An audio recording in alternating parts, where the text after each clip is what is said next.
इस समय मनुष्य की बड़ी दुर्दशा हो रही है। महापुरुषों के वचन। दुर्दशा किसे कहते हैं? जो माया के द्वारा रचे हुए प्रलोभनों और भोगों में अपने जीवन को लगाकर नष्ट कर रहे हैं। बड़ा गर्व। सर्दी का समय है और एक चैन पड़ी है सोने की, तो यहां तक की बटन खुली है, क्योंकि उसे खोल के दिखाना है कि हम सोने की चैन पहने हैं। कौन सी खास बात भैया? अरे ब्रह्मांड नायक की सृष्टि को तुमने देखा कहां है? कितना बड़ा सोने का पहाड़, बड़ा आश्चर्य होता है। 4 लाख योजन। एक योजन का मतलब 4 कोस। एक कोस का मतलब 3 किलोमीटर। कितना सोना? एक छोटी सी सोने की जंजीर तो पूरी छाती खोले कि देख लियो सोने की जंजीर है। अगर 1-2 अंगूठी पहने हैं ना, तो हर बार वो हमने देखा है, एकांतिक में देखा है। आपकी बड़ी कृपा है कि आप देखो हम अंगूठी पहने हैं, जैसे उससे कोई प्रभाव होगा क्या? कुछ नहीं प्रभाव। यहां तो कुछ कह रहे हैं, बड़ी दुर्दशा है मनुष्य जाति की इस समय। क्या? माया रचित भोगों में, माया रचित प्रलोभनों में, माया रचित पदार्थों में भोग बुद्धि, अहम बुद्धि हो गई है। ये भोग विलासता नष्ट करने के लिए तुम्हें मनुष्य शरीर मिला था। तुम अंदर ही अंदर खोखले होकर अपना नाश कर रहे हो। बहुत दया लगती है जब ऐसे, तो लगता है आपको भगवान की कृपा से जो अमूल्य श्वासें मिली, जहां आप इन श्वासों का नाम जप कर दिव्य पद प्राप्त कर सके, वहां तुम ऐसे किस काम के? गांव में पहले बैंक के लॉकर तो थे नहीं, तो दीवालों में सोना गाड़ देते थे। मर गए और जब दूसरों ने जमीन खरीदी और मकान बनाया तो करोड़पति बन गए। क्या जीवन रहा? पूरे जीवन कंजूसी करके जोड़ करके दीवाल में गाड़ के मर गए, या बैंक में जमा करके मर गए। थोड़ा होश में, तुम्हारे पास क्या है जो तुम लेके जा रहे हो? जरा देखो क्या है। अगर नाम जप नहीं है, धर्म नहीं है, भगवत आराधना नहीं, तो खोखले हो। तुम्हारे पास क्या है? आज धर्म के नाम पर पाखंड का तांडव हो रहा है। महापुरुषों के वचन वो किसी से दबते नहीं। जैसे गुरुजन डांटते हैं, ऐसे ये डांट रहे हैं। आज धर्म के नाम पर पाखंड का तांडव हो रहा है। हृदय मेरा कांपता है ये देखकर कि मेरी समाज का क्या होगा। संतों को अगर दुख होता है तो समाज को देखकर दुख होता है। प्रभु पर विश्वास नहीं, शास्त्र का स्वाध्याय उस पर श्रद्धा नहीं, और संतों का शासन नहीं, मनमानी केवल कर्म। सर्वतंत्र स्वतंत्र भगवान की आज्ञा का उल्लंघन करते हुए मनमानी आचरण, दूसरों के उन्नति के मार्ग में भारी रोड़ा पैदा करने वाले ये पाखंड, दंभ, स्वयं गिरते हैं और जो इनके चक्कर में पड़ जाए उनका भी नाश कर देते हैं। आप गए और औरों घालहीं, जो कहूं सतमार्ग प्रतिपालहीं। ये दंभपूर्ण राक्षसी वृत्ति का विकास होता चला जा रहा है। ऊपर से बड़े सौम्य, शांत, चिकने, स्वच्छ दिखाई देंगे, अंदर बड़ा गंदगी भरी है। विषयाशक्ति और विषय भोगों की कामना, मान प्रतिष्ठा धन, इसकी चाह, बातें ज्ञान की, क्रियाएं अज्ञान की, बातें परम पद की, आचरण नरक जाने की। बड़ा दुख हो रहा है, ऐसा महापुरुष जन कह रहे। बाहरी सभ्यता बहुत जोर की, आंतरिक सभ्यता का नाश हो चुका है। बाहरी सुंदरता बड़ी जोर की, रंग लेके गालों में लगाते हैं। दर्शन अब जब इस समय आते तो दर्शन करते, रात्रि में गाल में रंग लगाने की जरूरत क्या है?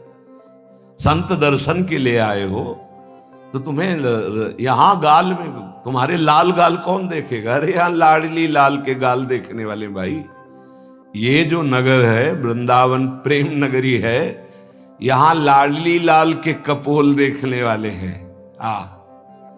जहां से गौर कांति प्रकट हो रही, श्याम कांति प्रकट हो रही है, जो बड़े बड़े ब्रह्मबोध संपन्न महापुरुषों के चित्त का अपहरण करके बलात् अपने अधीन कर लिया। कृष्णात् परम किमपि तत्त्वमहं न जाने। आप संयम से भगवत आराधना कीजिए, आपकी दृष्टि सुंदर होगी। चेहरा तो मांस खाने वालों का भी चमकता है, चेहरे की चमक साधना नहीं होती, साधना की चमक दृष्टि होती। तुम्हारी दृष्टि कैसी है? तुम्हारे नेत्र बताते हैं कि तुम्हारी स्थिति कहां है। साधु चमड़ा देख के नहीं पहचानता है, साधु दृष्टि देख के पहचानता है। आज हमारी सुंदरता बढ़ रही लेकिन हृदय असुंदर हो रहा है। दंभ व्यभिचार मिथ्याभिमान हिंसा दुर्गुण दुराचार, इनकी उन्नति होती जा रही है। आध्यात्मिक गुरुजनों के वचन शास्त्र वचन, इनकी हत्या हो रही है। न गुरुजनों के वचन न शास्त्र के वचन, इनका नाश किया जा रहा है, माना नहीं जा रहा। धन्य भाग है जो मान रहे हैं। सर्वव्यापी सर्वप्रिय सर्वमय सर्वानंदमय प्रभु ने तुम्हें मानव देह भारत भूमि में खास करके इसलिए दी है कि तुम अपने दुखों को मिटाकर परम सुख में स्थित हो जाओ। उसके लिए एक सीमाएं रखी गई हैं धर्म की, भोगों को सीमा में बांध दिया गया है। अगर उन सीमा के अंतर्गत धर्मयुक्त भोगों का भोग भोगते हुए, नाम जप करते हुए अपने जीवन को व्यतीत करोगे तो तुम्हारे सारे पाप नष्ट हो जाएंगे। तुम्हें अन्य अलग कुछ नहीं अनुष्ठान करना पड़ेगा। नाम जप मात्र से तुम्हें एक महान आनंद के भोक्ता बन जाओगे। तुम समस्त बंधनों से मुक्त हो जाओगे। ज्यादा कठिन नहीं, बस धर्मयुक्त सीमा में रहकर नाम जप करना है। पर आजकल पता ही नहीं कि धर्म किसे कहते हैं। कोई बिरला ही महापुरुष जानता है, नहीं तो धर्म के नाम पर केवल वासनाओं की पूर्ति का खेल खेला जाता है। ये महापुरुषों के वचन है, जरूर सुनने चाहिए। कड़वे हैं पर बहुत औषधि का काम करेंगे।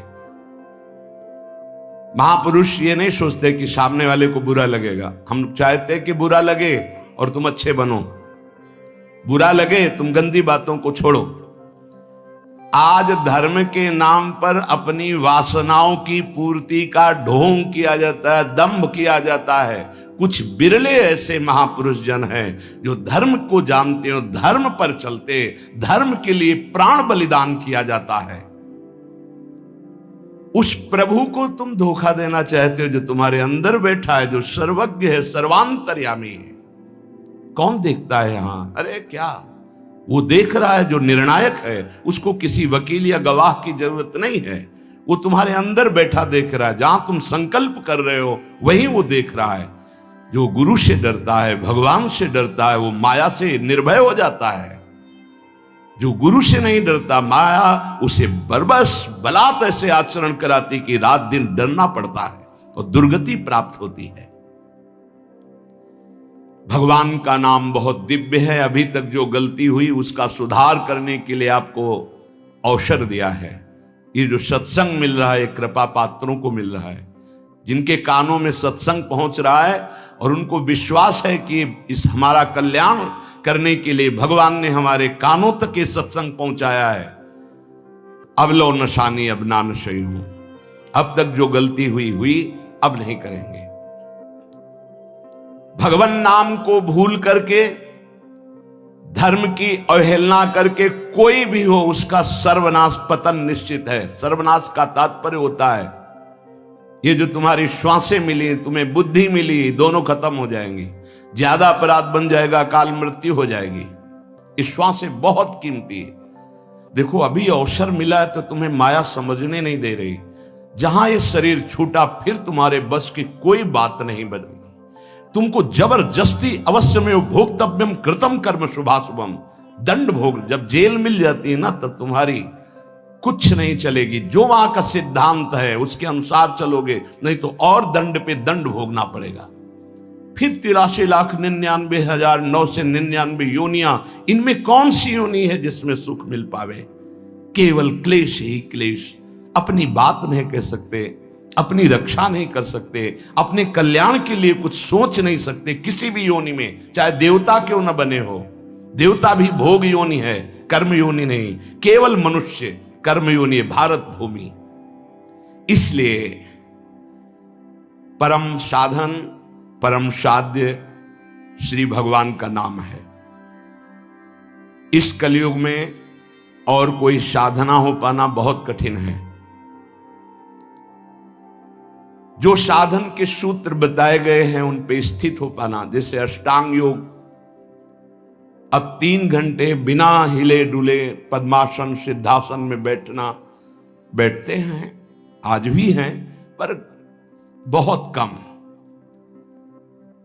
मंत्रों को सिद्ध कर लेना आज मजाक माना जाता है कि ऐसा कैसे हो सकता है, मंत्रों से भगवान प्रतिष्ठित हो जाएंगे। अरे भगवान का अवतार हो गया।